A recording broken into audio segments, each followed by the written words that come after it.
No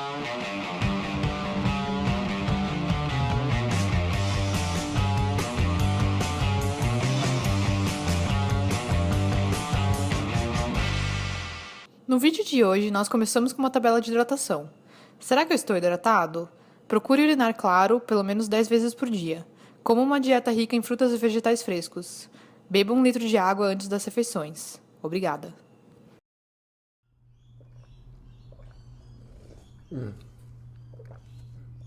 Bananas, organic bananas, about 1,500 calories of organic banana mashed in here, about 100 grams of organic coconut sugar.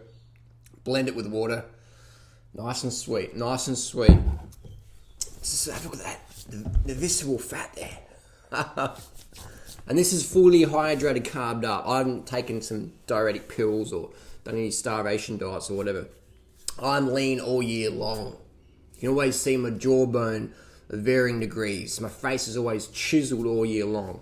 Why is that? It's because all year long I eat the same foods. I don't cut my calories or bulk or whatever. I just eat as much as I fucking want every meal. Okay, cut to the chase. There was a recently thing on BBC, sugar versus fat. Sugar versus fat. Can you share your comments and criticisms, Harley? Basically what it was pretty sort of fun, pretty objective sort of thing. It was basically two guys, two identical twins, both medical doctors, physicians, whatever you want to call them. Identical twins. One was given a fat diet, just pure animal products. No vegetables, nothing. Pure animal product. You know, dead cow, chicken, pig, fish, butter, fat, grease, body fat of animals, milk, etc. And that's where he's told to live on for 30 days, a month. His other twin, identical twin, was told to eat a very low fat, like a McDougall style. I'm not sure if it was vegan. I couldn't see any animal product on there, but there was no oil, there was no avocado, it was just sugar, fruit, vegetables, grains, potatoes, etc. So I'm pretty sure it looked like a McDougall diet, but I'm not sure if it's vegan or not. Anyway, after 30 days, what happened is the high fat guy, he was pre-diabetic. His insulin resistance went through the roof, and his brother, his insulin sensitivity went through the roof. So he became more insulin efficient, and the high fat guy was pre-fucking diabetic after just 1 month.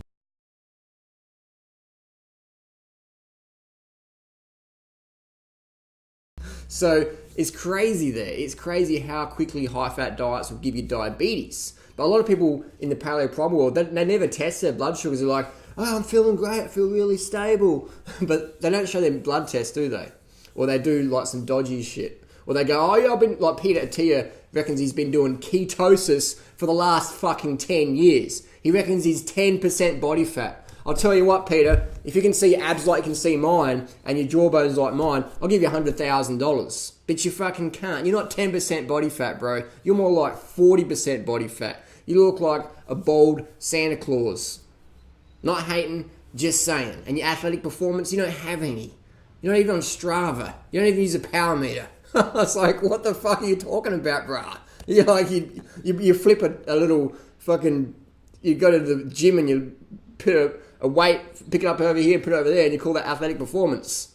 I'm sorry, mate. It isn't. It's fucking pitiful. You're not...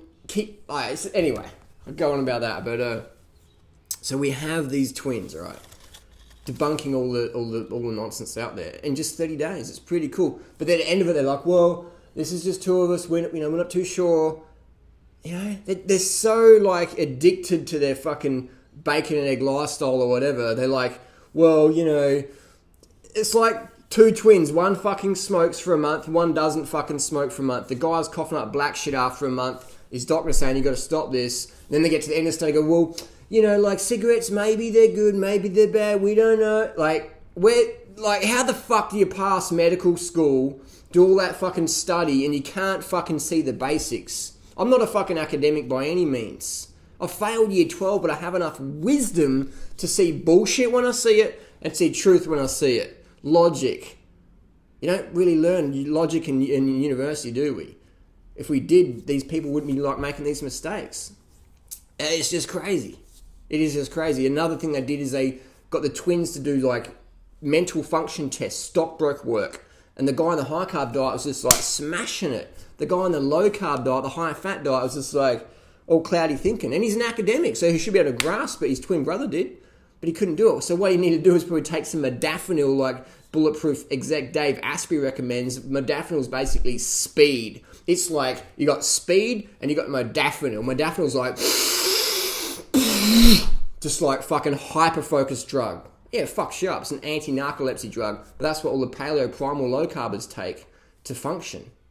So they take speed to function. And they say, I feel really clear because of my diet. Get off the fucking speed and see how you perform. And you'll be like this twin who can't do shit on his high-fat diet. Another test they did was stamina. They got one of the guy, Nigel Mitchell from Team Sky, one of the nutritionist guys. They put him on, did some blood lactate testing, put him on the identical bikes, do an identical warm-up, and then they did a little time trial up a hill. Guess who fucking won? The high-carb brother. Smashed his fucking low-carb brother off the fucking hill. Up at Box Hill in Surrey. It's just like, but then at the end of the month, the twins are like, well, you know, like we're not really too sure, like, just fucking insane. But hey, people with brains and wisdom will be able to see, wow, that makes sense. That's what all Drew Ryder, McDougall, and all those people have been saying for fucking years. And then you go and travel. Travel, people. Fucking travel. Get the fuck out of America. Get the fuck out of Australia. Go to Asia. Go to Uganda. Go to Thailand. Bring your fucking bicycle. Get in your wheelchair and go to the villages. Go to the villages where they look at you like, what the fuck are you doing here? You're welcome, but why the fuck would you come to our little village? No Westerner comes here. No tourist come here. Why are you here? You're welcome, but like, whoa. Go to those villages. If the whole village doesn't look at you like you're in the wrong place, and then go and see what they eat. Watch what the really skinny people eat. It's fucking rice. It's potato. It's bananas. It's fucking sugar. It's water. It's sugary drinks even. Sugarcane juice. Maybe even fucking Pepsi. But it's a lot of sugar. High carb, low fat. Very limited animal product. Not by choice, but by necessity. Rice is about $1 per 3,000 calories all around the world. Half the world's population lives on less than $2 a day. So if you only got $2 a day, you can't afford fucking KFC. You can't afford a steak. You can't afford milk. You can afford rice. You can afford as much fucking rice as you want. Unless you're in like a full-on famine place. But don't go to famine places to do this little study. Go to places where people can work. They've got enough food. They've got enough money for the basics. They're not starving. They're just forced. They're forced to eat rice, fruit, vegetables, water, coconut water, whatever. They're forced to do that. They don't have any option. And are they fat?